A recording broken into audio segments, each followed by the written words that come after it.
विसावा देण्यासाठी कुठला आहे. आणि पात्राने आता उल्लेख केला की चर्च सण तुमचा एक आहे आणि चर्च संत जोसेफला समर्पित केलेला चर्च आहे. संत जोसेफ हा एकनिष्ठ पती, सात्विक आणि देवभीरू जीवन जगणारा आदर्श पालक तुम्हाला मध्यस्थीकार म्हणून लाभलेला आहे. म्हणजे तुम्हा सर्वांची कुटुंब ही पवित्र कुटुंब बनली जात आहे असा माझा विश्वास आहे. ही पवित्र कुटुंबाचा आदर्श आपल्यापुढे ठेवण्यात आलेला आहे. अण्णा आणि जोकी दोघं वयातीत झाले होते. त्यांना मुलबाळ नव्हतं, पण त्यांचा विश्वास होता की प्रभू स्वर्गीय पिता आम्हाला कधीच निराश नाराज करणार नाही. आणि म्हणून अण्णा आणि ज्योती हे सतत आणि सतत प्रभूच्या सेवेमध्ये राहिले. आज आपण परिस्थिती उलट बघत आहोत. लग्नाला वर्ष 2 वर्ष झाली की लगेच आपल्या डॉक्टरांच्या वाऱ्या सुरू होतात आणि मग डॉक्टर आपल्याला जे काही सजेस्ट करतात ते आपण फॉलो करतो. आणि त्याच्यानंतर आपल्याला अपयश आलं की डॉक्टर म्हणतात की तुम्हाला मुलबाळ होणार नाही. एवढे प्रयत्न केले, अशा प्रकारच्या औषधं तुम्हाला दिली गेली, पण काही परिणाम झाला नाही, तुम्हाला मुलबाळ होणार नाही. मग आपण एकदम निराश होतो, नाराज होतो.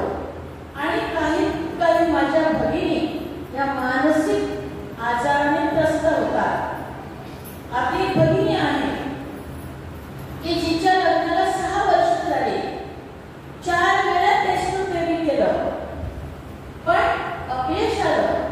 शेवटी डॉक्टर म्हणाले की तुला मुलबाळ होणार नाही, तुझं गर्भाशय लहान आहे. आणि अशा परिस्थितीमध्ये जेव्हा ही भगिनी पतीला मारू लागली, रात्री कपडे फाडू लागले, चादरी फाडू लागली, मानसिक आजारी झाली, त्यावेळेला भारती डॉक्टरांचं औषध केलं, काहीच उपयोग झाला नाही. 83 वर्षाची आजी आपल्याकडे प्रार्थनेला येऊन सांगते की मेरी बाय काहीतरी कर, मी पदर सोडते, पदरात काहीतरी टाक. मी म्हटलं आपला प्रभू जिवंत आहे. रोग त्याला स्पर्ध 4 अध्याय 16 ते 21 वचन तू वाच की आशा नसताना जेव्हा तुम्ही विश्वास ठेवता तेव्हा प्रभू तुम्हाला दिल्याशिवाय राहत नाही. लूक 1:37 मध्ये आपण पाहतो प्रभूला काहीच शक्य नाही. सर्व गोष्टी शक्य करणारा आपला प्रभू आहे, पण आपल्याकडे धीर नाही. आपण जगात येऊन जगाचं बनलेलो आहोत. आणि याकोब 4:4 मध्ये आपल्याला सांगण्यात आलंय की जगात राहा पण जगाचे बनू नका. हे जग सुराने पेटलेलं आहे, आजाराने वैतागलेलं जग आहे, चिंतेने ग्रासलेलं जग आहे. आणि म्हणून जो या जगाशी मैत्री करतो तो प्रभूशी वैर साधतो.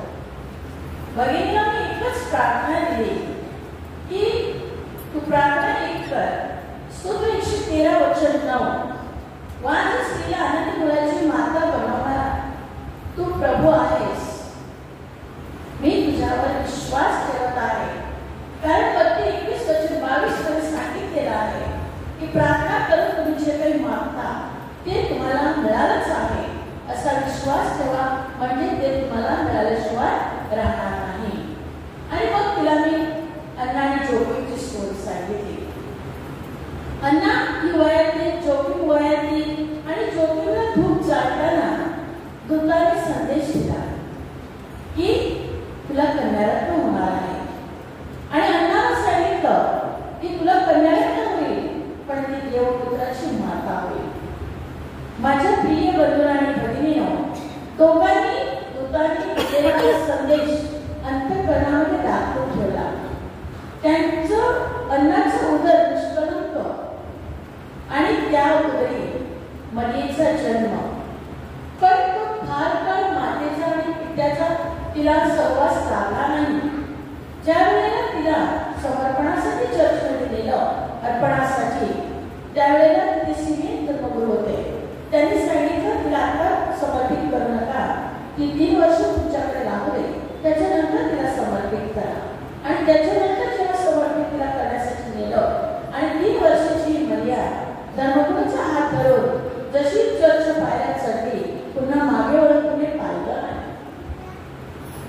आणि जेव्हा ती धर्मगुरूंच्या आणि चर्चच्या सहवासामध्ये वाढत होती, जोखीम थोड्या दिवसांनी आजारी झाला, मरण पावला. अन्ना एकटी पडली. मग फादरने ठरवलं की मरियेला बरी पाठवायचं. पण मरिया जायला तयार नाही, कारण ती देवाच्या वचनामध्ये एवढी रममाण झाली होती की तिला घरची ओढ नव्हती. थोड्या दिवसांनी अन्ना सुद्धा मरण पावला. ज्या वेळेला मरिया 14 वर्षाची झाली, तेव्हा दूताने फादरांना संदेश दिला, आता मरियेचं लग्न कर. फादरने मरियेला बरोबर विचारलं, तुला लग्न करायचं आहे? मरिया म्हणाली, मी लग्न करणार नाही, कारण मी माझं जीवन प्रभूला समर्पित केलेलं आहे. थोडे दिवस तिने पुन्हा फादरांना संदेश आला, नाही तिचं लग्न कर. आणि तिचं लग्न कोणाशी करायचं? तर दाविदाच्या घराण्यातला पुरुष. मग तो विधूर असू दे, वयस्कर असू दे, पण दाविदाच्या घराण्यातलाच पाहिजे. कारण यशाया 11 वचन 1 मध्ये स्पष्ट लिहिलेलं आहे की इशयाच्या बुंद्याला तुम्हाला फुटेल. ते वचन तिथे खरं होण्यासाठी. आणि मग फादरने दवंडी पिटवली. दवंडी पिटवल्यानंतर येताना काठ्या आणायला सांगितल्या. त्या काठ्यात फादरांनी एकत्र केल्या, एका कोपऱ्यात ठेवल्या. आणि ज्या काठीला तुम्हाला फुटेल, ज्या काठीला फुलं येतील, तो मरियेचा पती असेल. आणि योसेफाच्या काठीला फुलाल. म्हणून आपण योसेफाच्या हातात फुलाची डाळी बघतो. बघता ना, सफेद फुलांची ती आहे. आणि मग मरियेला सांगण्यात आलं की योसेफाला निवडलं आहे पित्यासाठी. आणि ती म्हणाली, मला योसेफाशी बोलायचं आहे. काय बोलायचं आहे? योसेफाला तिच्यासमोर आणण्यात आलं. आणि तिने योसेफाला सांगितलं, जरी लग्न झालं तरी सुद्धा पती म्हणून माझ्यावरचा अधिकार मी तुला देऊ शकणार नाही, कारण माझ्या जीवनामध्ये मी परमेश्वराला प्रथम स्थान दिलेलं आहे. आणि योसेफाने काय केलं? योसेफाने तिला वचन दिलं की जसं तू सांगते तसंच माझं पण आहे, मी तुला सगळ्या प्रकारचे संरक्षण दे, पण पती म्हणून मी तुला काही सुख देणार नाही. तो योसेफ अतिविरक्त पती. आलं तुमच्या लक्षात? लग्नाच्या आधीच त्यांनी एकमेकांना वचन दिलं होतं. पावित्र्यामध्ये वाढण्यासाठी, प्रभूच्या पावलावर पाऊल ठेवून जीवन जगण्यासाठी त्यांनी तो मार्ग निवडला होता.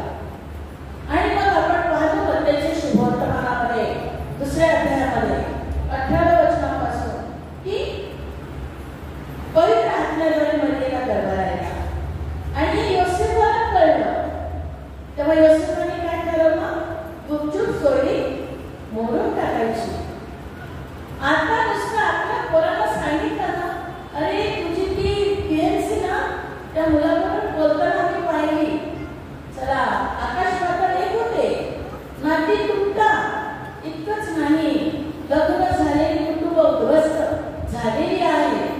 केवळ आणि केवळ संशयाचं भूत. आणि तिची अब्रू जाऊ नये, मरीची अब्रू जाऊ नये म्हणून योसेफाने गुपचूप सोयरी पोळायची ठरवली होती. आणि दुपारी तर स्वप्नात सांगितलं की तिने व्यभिचार केला नाही, तर पवित्र आत्म्याद्वारे ती गर्भवती आहे. आणि त्याचा उल्लेख यशायाच्या पुस्तकामध्ये 7व्या अध्यायामध्ये आपण पाहतो. 14व्या वचनात कुमारी गर्भवती होईल. ती पूर्ण होण्यासाठी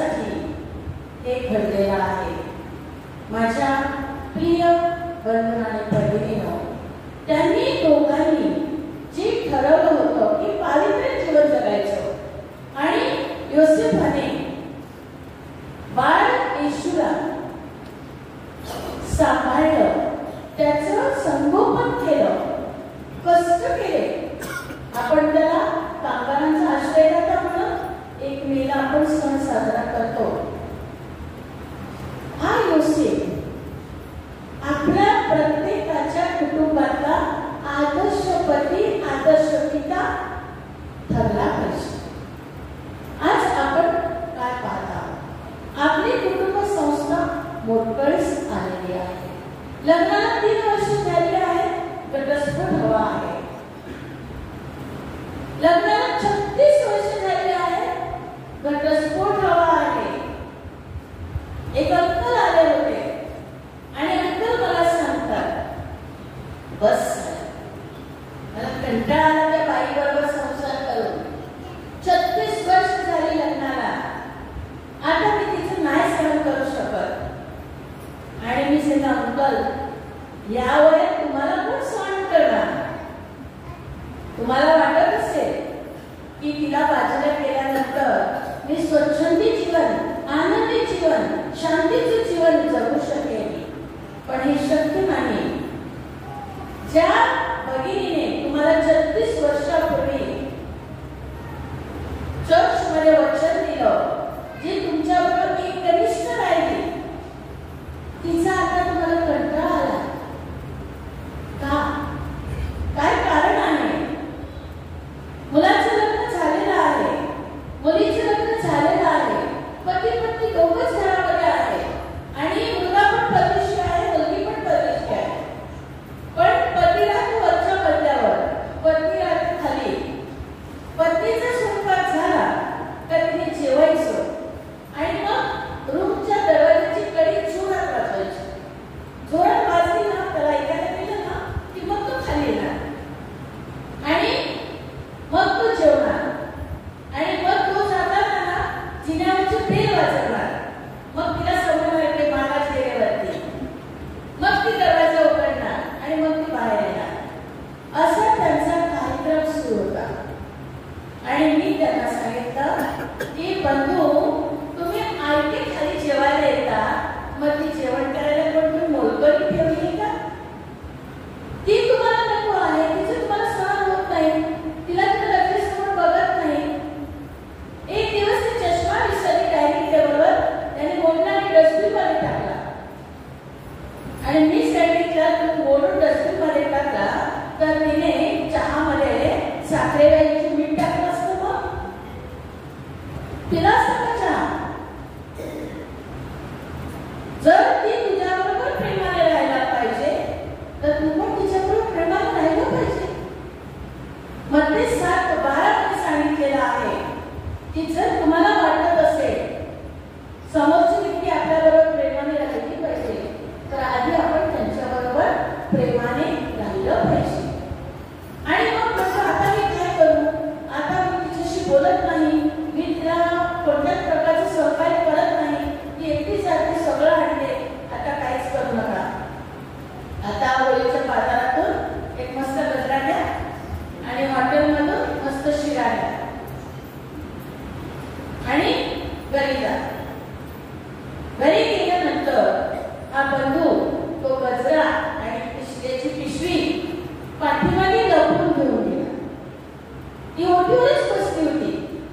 तिला वाटलं आता फिरायला गेलाय तो कधी रात्री येईल ना, तोपर्यंत तिच्या आरामात ओटीवर बसते. हा आला ओटीवरती, तिला वाटलं पळीमधून काहीतरी आणलीच दारू देऊ म्हणून पाठीमागे लपवली आहे. आणि तिने तोंड फिरवलं. बरोबर यांनी चान्स घेतला. याने पटकन पिशवीतून गजरा काढला आणि तिच्या डोक्यात घातला. माझ्या प्रिय बंधूंनो आणि भगिनींनो, हे बळ कोणी दिलं? परमेश्वराने. कारण तो जो माझ्या घरी आला होता घटस्फोटाचं सांगायला, तो नव्हता आला. तो योहान 6:44 मध्ये आपण पाहतो, पित्याने आकर्षित केलेल्या पुत्राकडे कोणी येत नाही. आणि पिता कशाला आकर्षित करतो? सर्व प्रकारच्या बंधनातून मुक्त करण्यासाठी. आणि गजरात घातल्याबरोबर ती रडायला लागली. ती म्हणाली, हे असं काय करता तुम्ही?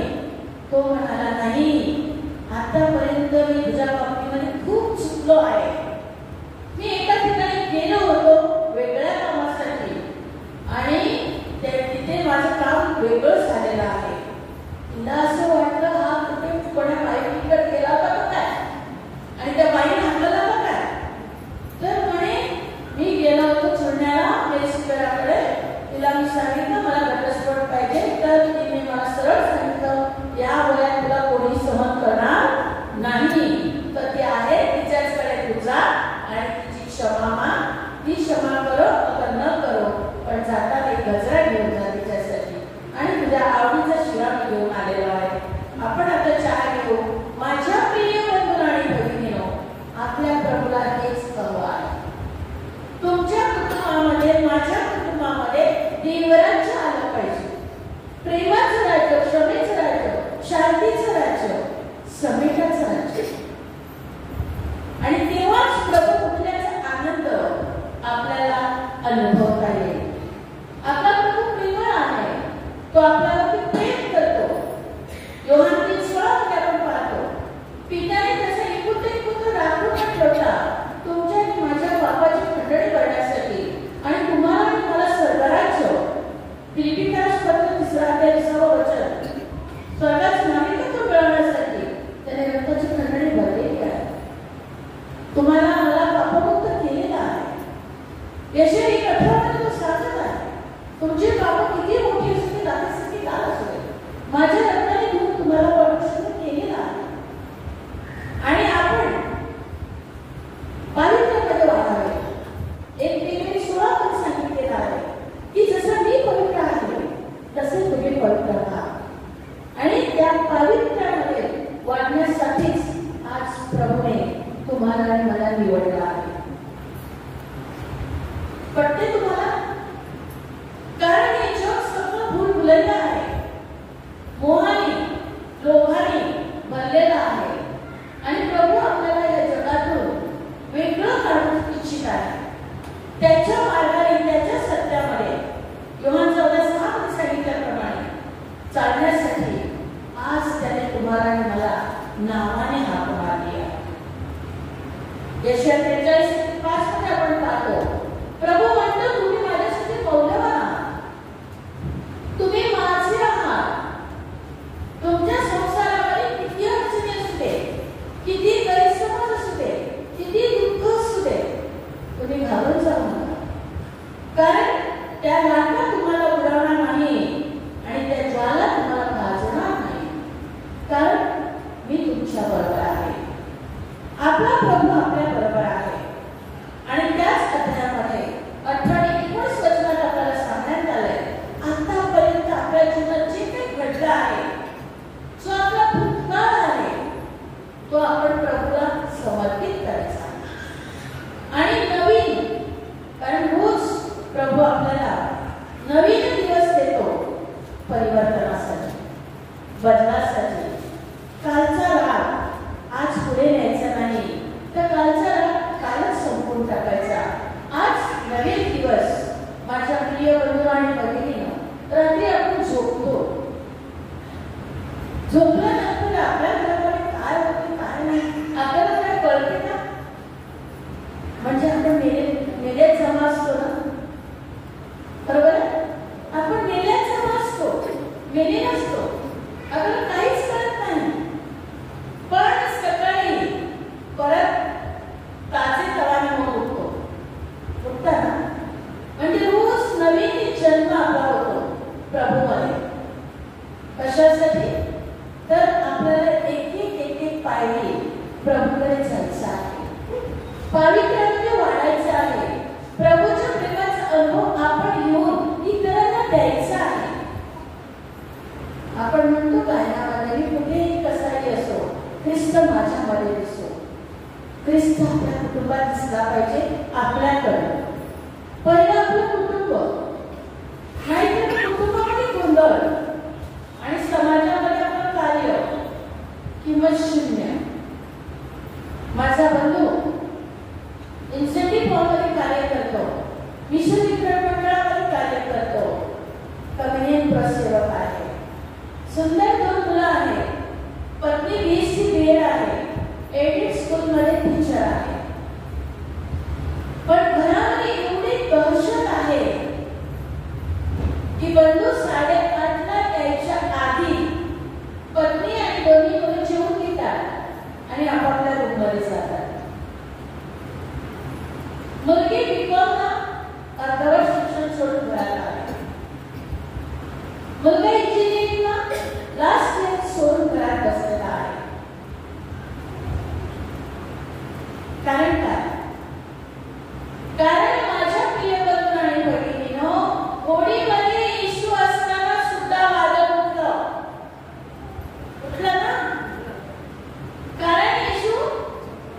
झोपी गेला होता.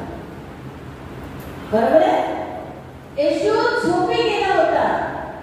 मग आपण प्रार्थना करणारी लोक, आपण रोज विश्रांती घेणारी लोक, रोज कविता घेणारे आपण लोक, आपल्या घरात केवढा गोंधळ होतो ना? का नाही होतो? आपल्याला प्रश्न पडतो, काय आपण एवढं चांगलं वागून सुद्धा आपल्या मागे सगळं आहे ते देवळात जात नाही, प्रार्थना जात नाही, ते सुशे घालतात. आणि आपण देवाच्या मागे जातो तर आपल्या मागे सगळं गाजलेलं आहे. माझ्या प्रिय बंधूंनी किती गेलं, मी निघाली होती संडे स्कूलला जायला आणि एक मुलगी आली जिचे केस विस्कटलेले आहेत, ड्रेस इथे तिथे थोडा फाटलेला आहे. कोण असेल बरं? आणि ती मला सांगते, मला बरेच आहे. मी म्हटलं बाळा, संडे स्कूलला चाललेली आहे, तू माझ्याबरोबर चर्चला तिला घेऊन गेले. आमचे सगळे क्लासेस सुरू झाले आणि मग मी तिने एका बाजूला घेतलं. कुठून आलीस तू? काय हवंय तुला? काय मदत हवी आहे का तुला? कोण आजारी आहे का? नाही, आमच्या घरामध्ये असंच आहे, आमचे वडील हिटलर आहेत, आम्ही जग घालवतो त्यांना आणि आमच्या घरामध्ये शांती नाही. ते चर्चमध्ये काही करतात, ते समाजामध्ये लोकांच्या कुटुंबामध्ये बदल असतात तर भांडण असतील तर निवडायला करतात, समीट मंडळात आहे, पण आमच्या घरात गोंधळ आहे. मी म्हटलं बेटा, तुला आता थंड पाणी देते, प्यायला पाणी पी, हातपाय धु, ते नीट कर आणि एक लक्षात ठेव, ही तुझे डॅडी देवाचं कार्य करतात आणि त्यांना जे आवडत नाही तेच नेमकं तुमच्या कुटुंबात घडत असते. बघ, तुझे डॅडी हिटलर असते, तू 10वीला पास झाल्याबरोबर तुला तरी गाडी घेतली असती का? दादाला गाडी घेतली असती का? महागडा मोबाईल घेतला असता का? डॅडी चांगले आहे. तू घरी पोहोचेपर्यंत एकच प्रार्थना करायची, डॅडी चांगले आहे, परिस्थिती वाईट आहे. कारण आपल्या परिस्थितीचा ताबा पेत्राचं पहिलं पत्र 5-8 वचन सैतानाने घेतलेला आहे. तो सिंहासारखी गर्जना करत आहे, दरकाळा मारत आहे, कोणाला शोधत आहे आणि कोणाला मिळतो माहिती आहे? जे प्रभूच्या वचनात जीवन जगण्याचा प्रयत्न करतात त्यांच्यावरतीच तो हल्ले करतात. आणि मग मी तिला इफिसिकलस पत्र 6वा अध्याय 10-18 वचन वाचायला सांगितलं. घरी जा, तिघे जण एकत्र बसा, रोजरी करा आणि हे वाचन वाचा. मत्ते 7:1-12 वाचा. डॅडीचे दोष काढू नका, तर डॅडी चांगले आहेत एवढीच प्रार्थना करा. माझ्या प्रिय बंधना आणि भगिनींनो, ही मुलगी घरी गेली, तिला आईने पाहिलं आणि विचारलं, तू कुठे जाऊन आली? तेव्हा ती म्हणाली, मी कुठेतरी एका ठिकाणी गेली होती, कारण आता मला असह्य झालेलं आहे, मला सुसाईड करावंसं वाटत आहे, पण मला एकच आता आठवत आहे की माझी प्रत्येक हट्ट डॅडीने पुरवलेला आहे आणि डॅडी चांगले आहे. माझ्या प्रिय बंधू आणि भगिनींनो, तिघांनी अंघोळ केली, रोजरीला बसले. रोजरी होता होता डॅडी आले. त्यांनी पाहिलं की रोज हॉलमध्ये अंधार असतो, आज लाईट भेटला आहे, कारण योहान 8:12 प्रभू जगाचा प्रकाश आहे.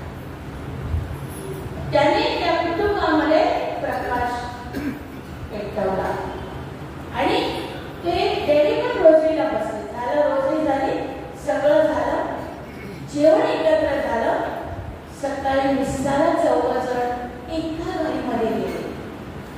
बघणाऱ्यांना आश्चर्य वाटलं की 4 गाडीवरती 4 मिस्साला येणारे आज एकाच गाडीमध्ये आलेले आहेत. हे कोणाचं कार्य आहे? प्रभूचं कार्य आहे. आणि सोमवारी आपल्याकडे सोमवारी प्रार्थना असते, तर सोमवारी प्रार्थनेला ते 4 जण आले आणि बंधू म्हणतो, मी तुम्हाला सांगतो की माझी पत्नी, माझी मुलं सगळं काही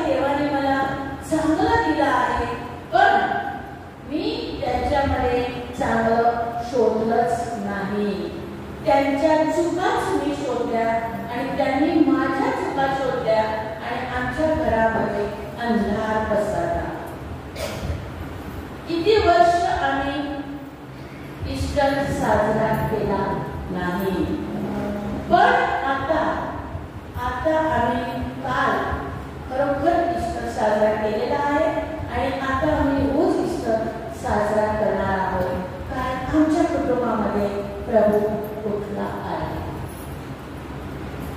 बघा माझ्या प्रिय बंधू आणि भगिनींनो, आपला प्रभू प्रकटीकरण 23 मध्ये सांगितल्याप्रमाणे आपल्या प्रत्येकाच्या अंतःकरणाचा दरवाजा ठोठावत आहे.